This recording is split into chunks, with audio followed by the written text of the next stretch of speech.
Hello friends, Nick is here with you from learn perfumes. Friends, आज हम एक बहुत ही बेसिक टॉपिक पे बात करने वाले हैं, वो है यूज़ ऑफ परफ्यूम्स, चाहे वो द परफ्यूम कंसंट्रेशन हो या फिर द टॉयलेट कंसंट्रेशन हो, एंड यूज़ ऑफ डिओड्रेंट, जिसको बॉडी स्प्रे भी कहा जाता है, किनको कहाँ पे यूज़ करना है।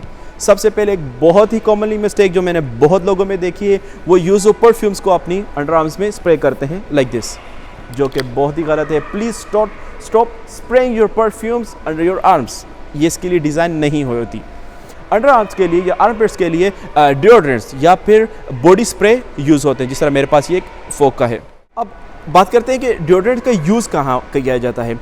फ्रेंड्स, जहाँ पे आपको आपकी स्मेल आती है बॉडी में से, आप उस जगह पे इसको यूज़ करते हैं। अब बॉडी में स्मेल सबसे ज़्यादा पसीने की वजह से आती है, जो आपका स्वेटिंग करते हैं उसकी वजह से, तो उसके लिए आप इसको यूज़ कर सकते हैं। और सबसे ज़्यादा पसीना नॉर्मली अंडर आर्म्स में आता है, या फिर नेक पे, चेस्ट पे आप इस तरह स्प्रे कर सकते हैं। और इसके नाम से भी क्लियर है, डीओड्रेंट्स, यानी कि बैड स्मेल्स को ये ख़त्म करता है। तो उसके लिए आप इसको यूज़ करें from a safe distance like this. Under arms के लिए, चेस्ट पे भी यूज़ कर सकते हैं। अभी अगर मेरे 6 पैक्स होते तो मैं ज़रूर आपको शर्ट उतार के स्प्रे करके दिखाता। अब इसके अलावा बात है कि परफ्यूम्स, तो फिर जो परफ्यूम्स होती हैं, चाहे वो द परफ्यूम कंसंट्रेशन हो, द टॉयलेट कंसंट्रेशन हो, एक्सट्रैक्ट द परफ्यूम हो, जो भी हो, कि अगर हम इसको फिर कहाँ पे यूज़ करें। सो फ्रेंड्स, परफ्यूम्स जो होती हैं ये कूल, नाइस, ड्राई प्लेस के लिए ही होती हैं।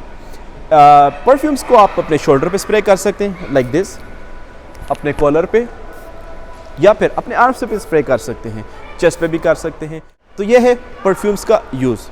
इसलिए from now please stop spraying your perfumes under your arms, please.